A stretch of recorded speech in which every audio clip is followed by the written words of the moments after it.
जो मन भगवान का चिंतन करता है वो मुक्त हो जाता है और सद्गति का कारण है। तो तुम्हारे पतन और विनाश का हेतु तुम्हारे द्वारा किया गया विषय चिंतन है।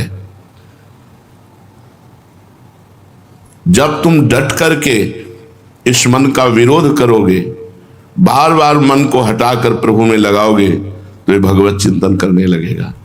परम पद अमर पद की प्राप्ति, महासुख की प्राप्ति का हेतु भगवत चिंतन है।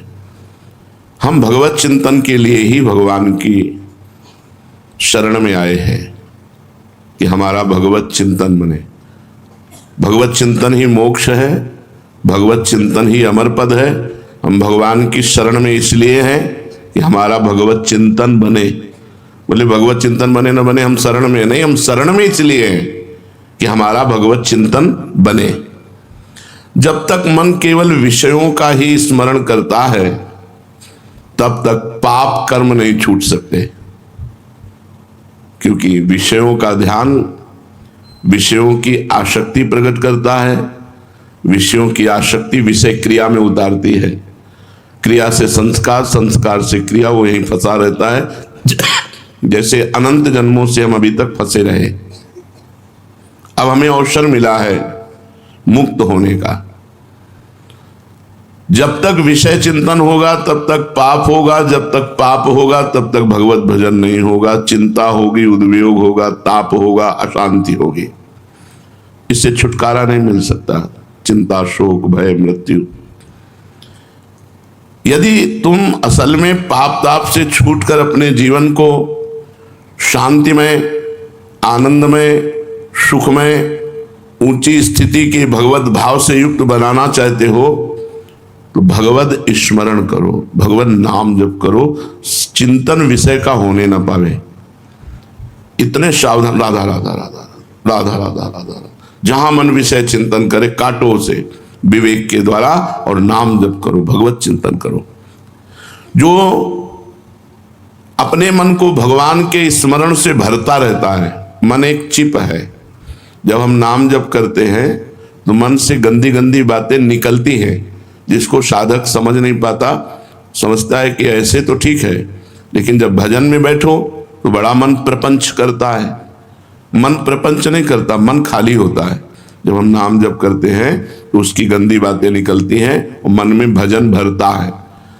तो जो मन भगवान के नाम जप से भरने लगता है, स्मरण से भरने लगता है, उसमें आनंद आता है, सुख मिलता है, शांति मिलती है। उस मन से किसी गंदे कर्म की प्रेरणा देना ही बंद हो जाती है। जिस मन में अधिक से अधिक नाम जप और भजन भर दिया जाता है, उसकी पहचान उस मन से गंदे कर्म की प्रेरणा ही बंद हो जाती है। जो मन प्रेरित करता रहता है क्रियाओं के लिए, तो गंदी क्रियाओं की प्रेरणा ही बंद हो जाती है। हमें गंदे आचरणों से, गंदी क्रियाओं से यदि बचना है तो हमें भगवत चिंतन करना है, अपने मन में भगवान नाम भरना है, जिससे वो गंदी बातें निकल जाएंगी और गंदी प्रेरणा देना बंद कर देगा मन। चाहे देखने में बहुत ऊंचा कर्म हो, पर यदि भगवत चिंतन नहीं हो रहा तो मन में गंदगी भरी रहेगी। कर्म ऊंचा है देखने में, लेकिन उसके विचार बहुत नीच होंगे। कब तक? जब तक चिंतन नहीं होगा। कर्म से चिंतन नहीं बदला जा सकता, चिंतन को बदलना होगा आपके अंदर। जैसे आरती कर रहे हैं पर चिंतन विषय का हो रहा है, ठाकुर जी को भोग लगा रहे हैं पर चिंतन भोगों का हो रहा है, गंदी बातों का हो रहा है। बाहरी क्रिया बहुत ऊंची हो रही है, तभी तो कहा जाता है ये अच्छा ऐसा, ये तो बड़ा भगत बनता था। तो भगत तो बाहरी चेष्टाएं कर रहा था, वो चिंतन उसका ठीक नहीं था। बाहरी क्रिया, वो नाली साफ कर रहा है, वो झाड़ू लगा रहा है, वो किसानी कर रहा है, वो व्यापार कर रहा है, अंदर का चिंतन भागवतिक है, वो बहुत अच्छा। बाहरी देखने में बहुत ऊंची क्रिया मालूम हो, लेकिन अंदर चिंतन उसका ठीक नहीं चल रहा है। प्रायः त्रुटि अंदर के चिंतन में होती है। बाहर तो बड़ी सौम्यता शांति दिखाई, अंदर हलचल मची। अंदर मन की चिप को खाली करो। कैसे खाली होगा? नाम जप से, और भरो उसमें भगवत चिंतन, भगवत लीला, भगवत कथा, भगवत सेवा, ये मन में भरो तो गंदगी खत्म हो जाएगी, प्रेरणा खत्म हो जाएगी गंदी बात की। यदि भगवान के स्मरण से तुम युक्त रहोगे तो तुम्हें फिर और कुछ करना नहीं है। हमारे जीवन का लक्ष्य, उद्देश्य केवल भगवत स्मरण, अंदर से भगवत स्मरण, बाहर से जो क्रियाएं हो उनको। प्रायः क्रिया करते समय स्मरण में विक्षेप पड़ता है। जैसे चलते समय बराबर भगवत नाम या मंत्र चलाना हो तो थोड़ा कठिन लगता है, लेकिन मौन होकर यदि चलना हो और कोई संग बातचीत ना हो तो आराम से चल जाएगा। अगर हम व्यापार करते हैं, क्रिया करते हैं, जब किसी भी क्रिया में लगते हैं तो हमारे भजन छूटता है, हमारा भजन चिंतन छूटता है। हमको उसी में अभ्यास करना है। क्रिया करते हुए मामनुस्मर युद्ध च, युद्ध रूपी क्रिया भी भगवान के स्मरण से संपन्न होनी चाहिए। अर्जुन जी को आदेश करते हैं, सर्वदा सर्वकालेषु मामनुस्मर युद्ध च। तो हम रसोई बना रहे हैं, बातचीत न करें, नाम जप। हम जो भी सेवा कर रहे हैं उसमें हम कोशिश करें। और जब हम क्रिया करते हैं तब मानसिक जप की तरफ नहीं ज्यादा ध्यान देते, क्योंकि क्रिया में हमें मन लगाना पड़ेगा, तो हमें वाचिक पे आना चाहिए। जब हम क्रियाओं में हो तब वाचिक में। हमको भी ऐसा होता है, जब हम किसी, तो फिर उपांश में आ जाते हैं, बातचीत कर रहे हैं उपांश, जैसे एकांतिक कर रहे हैं, प्रश्न खत्म हुआ तुरंत उपांश में, 2 बार 4 बार नाम, फिर प्रश्न आया, फिर नाम, फिर नाम। उसको हम भागवतिक बनाने हैं। हम अपने समय को भागवतिक, मतलब हम 10 मिनट बोले और उसके पहले 5 बार मंत्र जप कर लिया और बाद में भी 5 बार जप कर लिया और 10 मिनट के समय को भी समर्पित कर दिया, ये सब भागवतिक हो गया। तो आपकी क्रिया भी भागवतिक होनी चाहिए। क्रिया भागवतिक कैसे होगी? मान लो आप भागवतिक क्रिया रसोई बना रहे हैं संतों के लिए, ये तो है ही, लेकिन अपने घर में बना रहे हैं तो ठाकुर जी के भोग के लिए बना रहे हैं।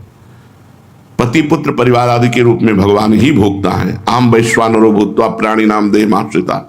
उस रसोई को भगवान के लिए बनाओ, भगवान के घर में सोने लगाओ, भगवान के घर में पोछा लगाओ, भगवान के घर वालों की सेवा करो। नाथ सकल संपदा तुम्हारी, मैं सेवक समेत सुतनारी। भजन बन गया। भगवान का स्मरण होते होते जब भगवान में ऐसा आकर्षण हो जाए जैसे विषयी पुरुषों का विषय में और कामी पुरुषों का कामिनी में होता है, तब स्मरण अपने आप होता है।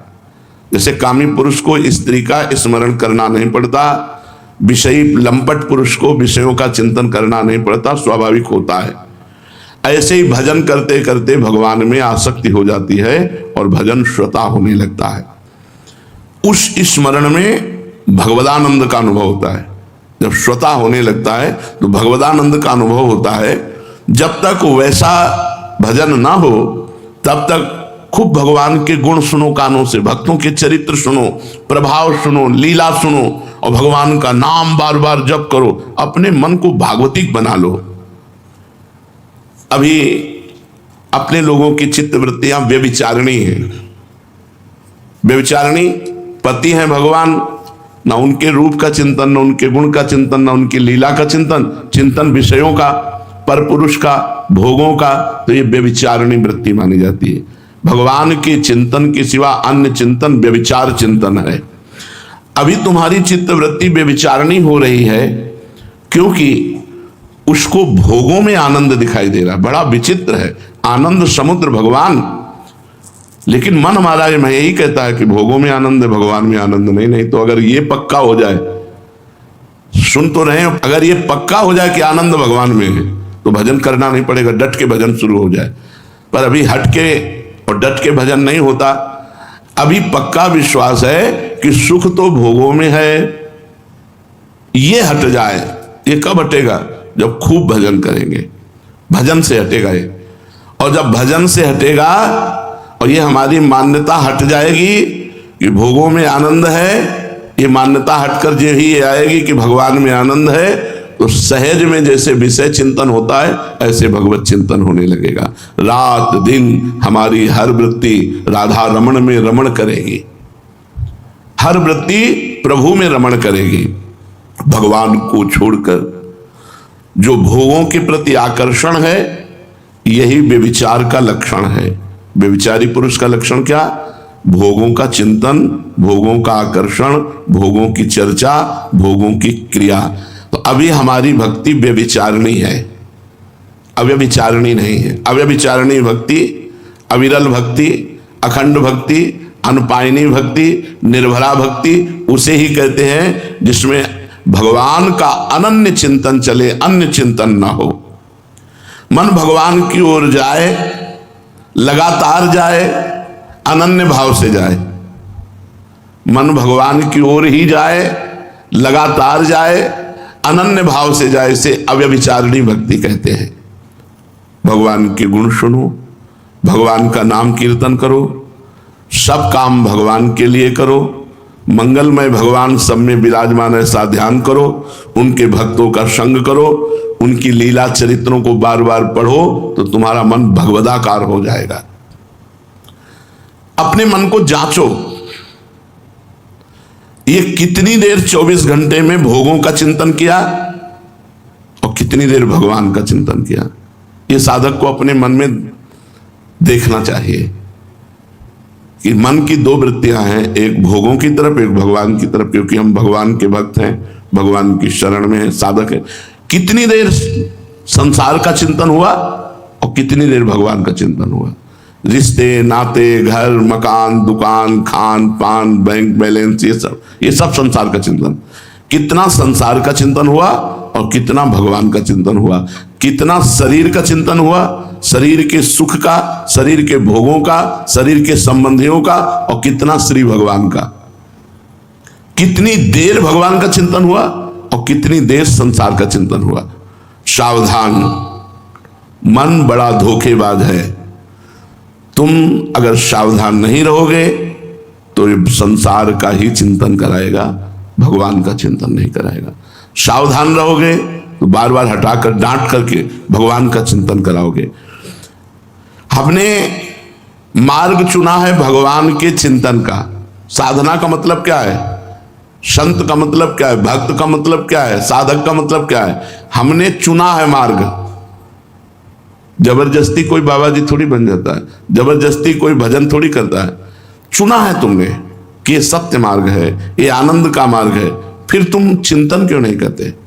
देखो, सब कुछ एक तरफ, खास बात चिंतन है। आप वृंदावन की परिक्रमा लगा रहे हो, खास बात नहीं है। आपका चिंतन क्या चल रहा है।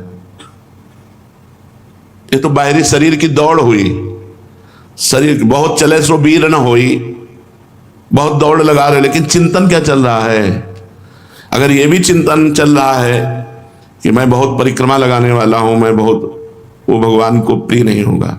चिंतन क्या चल रहा है आपका। एक एक कदम नाम जप करते भगवान के चिंतन में धैर्य पूर्वक, भले वो 1.5 घंटा 2.25 घंटा लगे, कोई बात नहीं, हो गई परिक्रमा। अगर बैठे बैठे चिंतन चल रहा है तो करोड़ों तीर्थों की परिक्रमा हो गई। और अगर आप परिक्रमा कर रहे हो, भगवत चिंतन नहीं चल रहा, तो कोई खास बात नहीं हो रही।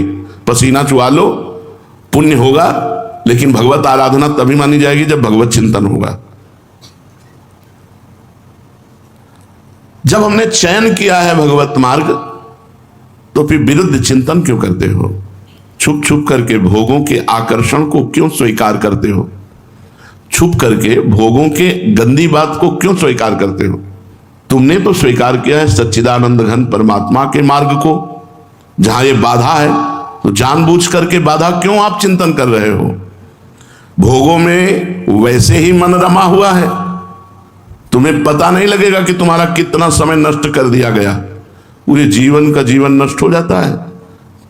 रोज समय कट रहा है, कल भी गया, आज आया, अब कल पता नहीं कैसा मंगलमय हो, कौन सा रोग निकल आवे, कौन सी क्रिया हो जाए, एक्सीडेंट हो जाए, क्या हो जाए, क्या कुछ पता नहीं है। कल जीऊं कि ना जीऊं, और आज चिंतन हमारा संभला नहीं, बहुत भयावह है। तुम जितना अधिक मन की ओर देखोगे उतनी जल्दी ही मन तुम्हारे वश में हो जाएगा। इस पर नजर रखो मन पे। साधक हो इसलिए, संसारी पुरुष तो नजर ही नहीं रख पाएगा, वो अंतर्मुखता होना ही नहीं जानता। साधक क्या चल रहा है चिंतन में। संत जन ये नहीं पूछते तुम्हारा कुशल मंगल क्या, तुम्हारा चित्त प्रसन्न है? क्योंकि चित्त तभी प्रसन्न होगा जब भगवत आनंद में डूबेगा। तुम्हारा चिंतन ठीक चल रहा है? दो बातें हमसे बड़े बड़े संतों ने जब मिले तो ये, तुम्हारा चिंतन ठीक है, तुम्हारा चित्त प्रसन्न है, दो ही बातें पूछी गंगा किनारे जैसे। और भाई तुम्हारा चिंतन ठीक चल रहा है, तुम्हारा चित्त प्रसन्न है, ये खास बात है।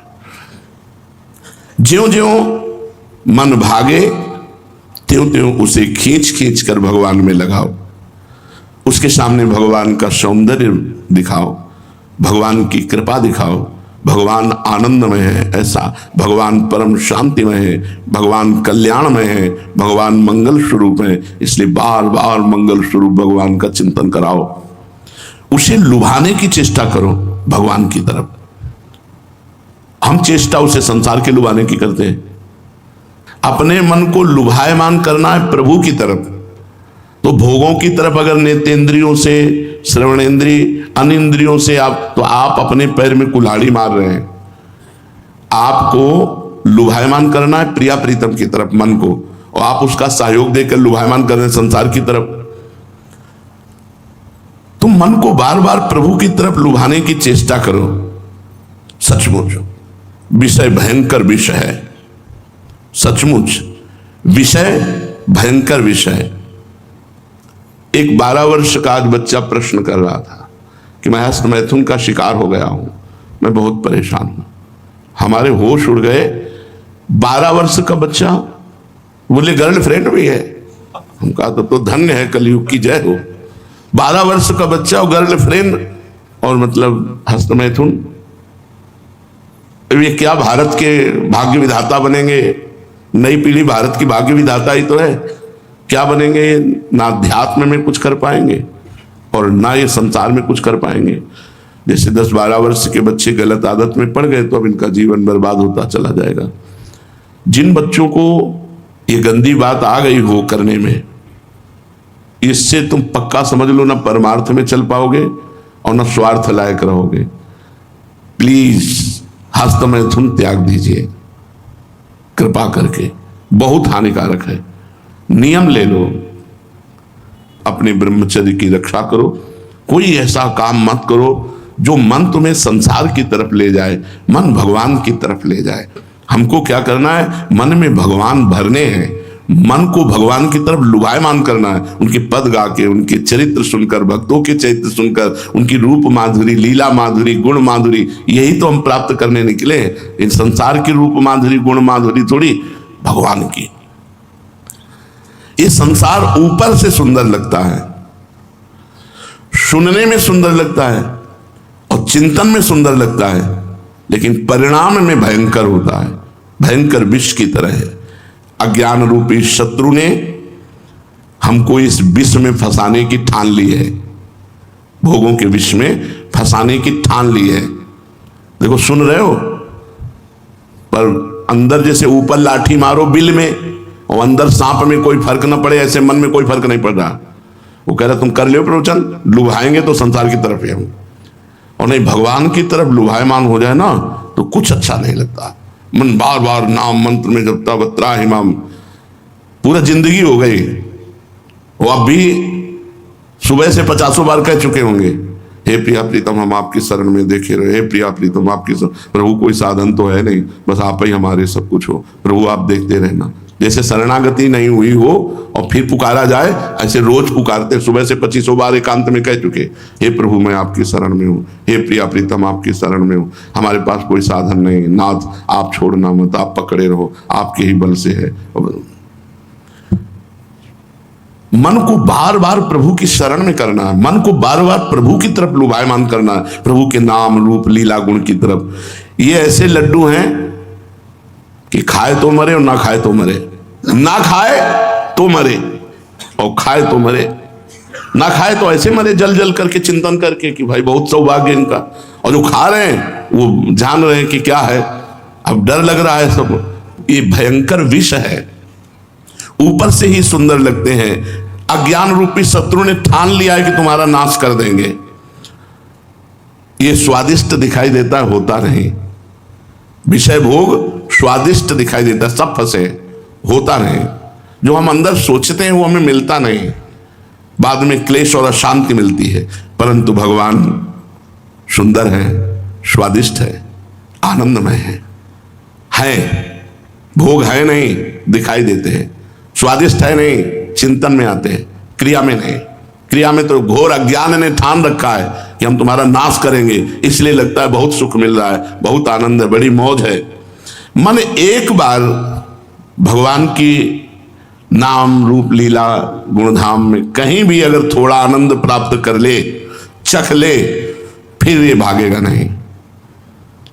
तो कभी कभी प्रभु से भी कहा जाए, प्रार्थना की जाए, रोया जाए, तुम्हारे रूप में घटेगा नहीं कुछ महाराज, हम छुएंगे नहीं, दूर से बस ऐसा रूप दिखा दो कि हमारा मन जो है तुम्हारा गुलाम बन जाए, कुछ घटेगा नहीं। और आप नहीं दिखाओगे तो माया दिखा देगी, और माया रूप दिखाई देगी तो हम पहले से गिरे हुए, फिर कहोगे हमारा भगत कहला करके माया के दरवाजे में खड़ा है। कभी कभी प्रभु से एकांत में अपनी दीन बातें करनी चाहिए, हम तो करते हैं, उसी से जीवित हैं, उन्हीं से बात करके जीवित हैं। सच्ची बात मानो, उन्हीं से बात करते हैं। ये रस ऐसा है कि इसमें कभी ये नहीं आ सकता कि हमारे में 100 ग्राम ज्यादा आ गया, ऐसा नहीं। जितना आता है उतना ही घाटा नजर आता है। इस रस में जितना बढ़ोतरी होती है उतना ही कमी नजर आती है, और जो पूर्णता में पहुंचता है वो पूर्ण दैन्य होता है। वो पूर्ण, उसको पूर्णता में भी एक लगता है मुझ जैसे अधम को भगवान ने केवल स्वीकार किया है। खास बात यह है, नहीं तो मैं बहुत नीच हूं, ऐसा बिल्कुल हृदय में आता है, बिल्कुल हृदय में आता है। जिस दिन तुम हरि के आशिक बन गए, धन्य हो गया, जीवन धन्य हो गया। अभी हम लोग हरि के आशिकों की लाइन में खड़े हैं, लेकिन आशिक हरि के नहीं है। एक बार मंजनू के बहुत प्रेम को देख करके, लैला धनी घर की राजकुमारी थी, उसने पूरी बाजार में ऐलान करवा दिया कि मंजनू जो कुछ खाए उसका हिसाब हम महीने में। भैया जब ये खबर पहुंची तो हजारों मजनू हो गए रबड़ी खाने के लिए। वो पर्चा पहुंचा, उसको प्रेमी और इतना बोले एक मजनू नहीं है, अब बाजार में हजारों मजनू हो गए, क्योंकि मजनू मतलब फ्री, लैला हिसाब भरेगी। तो कहा असली मजनू कौन होगा इनमें से? लैला ने कहा हम अपने मजनू की पहचान जानती हैं, कल कह दो कि लैला मजनू से मिलना चाहती है। अब हजारों मजनू खड़े, लैला ने छुरी निकाली और कहा लैला को जरूरत है मजनू के हृदय के खून की। तो रबड़ी खाने वाले मजनू से पीछे हो गए। असली ही मजनू तो वो तो पागल की तरह खड़ा था, जो बोले ये है, रबड़ी खाने वाले मजनू अलग है और खून देने वाले अलग है। हरि के आशिक नहीं खान पान ते भावे है, नहीं कोमल वसन सुहावे है, सब विषय लगे ते खारा है, हरि आशिक का मग न्यारा है। नारायण हरि भजन में ये पांचों न सुहाद, विषय भोग निद्रा हंसी जगत प्रीति बहु बात, ये अच्छा नहीं लगता। सब कुछ ठीक हो जाएगा, आप थोड़ा प्रयत्न करो, आपको प्रयास करना पड़ेगा। चेष्टा आप करो, कृपा भगवान करेंगे। चेष्टा आप करो, आपको चेष्टा करनी पड़ेगी। बार बार अपने मन को प्रभु के रूप समुद्र में डुबाओ और ध्यान रखो किसी से घृणा मत करो, सब में भगवान विराजमान है। जिस दोष के कारण जिससे घृणा करोगे वही दोष आप में आ जाएगा। दूरी बनानी है, घृणा नहीं करनी, क्योंकि भगवान विराजमान है। जिस दोष के कारण तुम किसी का दोष दर्शन करके घृणा करोगे वही दोष तुम्हारे में आ जाएगा। घृणा, भय, द्वेष, क्रोध, हिंसा, ये भजन नहीं होने देते, ये भगवान के मार्ग में आगे नहीं बढ़ने देते। किसी से घृणा नहीं करनी, कभी कहीं किसी से भय नहीं करना, किसी से द्वेष नहीं करना, और जहां तक हो सके किसी से क्रोध मत करो, और किसी की वाणी के द्वारा भी दुख पहुंचाने वाली चेष्टा मत करो, और फिर भजन करो। देखो कितना भजन बढ़ता है। जो दूसरों का दोष दर्शन करते हैं उनका पहले बुरा हो जाता है, अंतःकरण तुम्हारा पहले मलिन हो गया।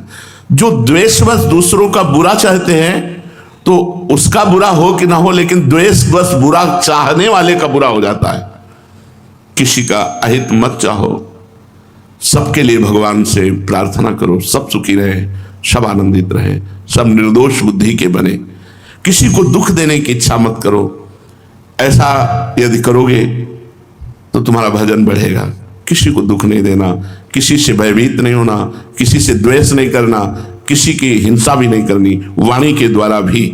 मच्छर भी नहीं मारना, मारना नहीं, उड़ा देना है। उसका स्वभाव भगवान ने खून पीना बनाया है, वो अपने आहार के लिए बैठता है। किसी भी जीव को मत मारो।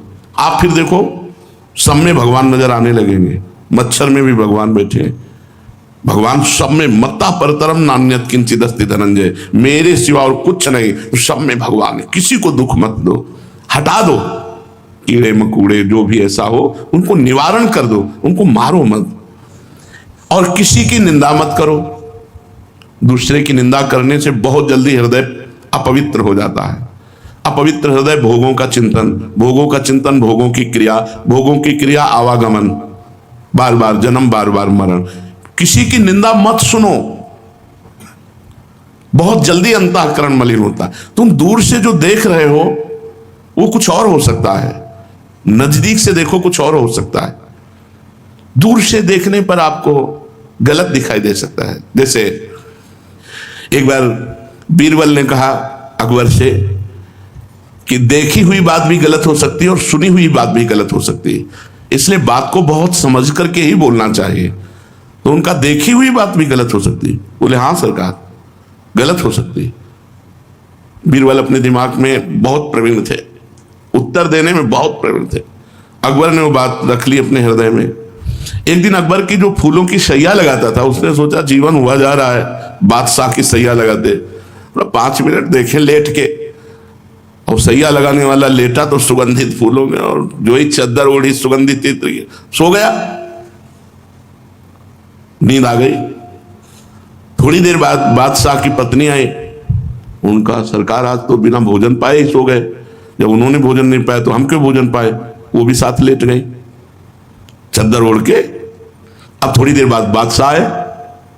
उन्होंने कहा मेरी सैया में मेरी पत्नी और कोई पुरुष, तलवार निकाली।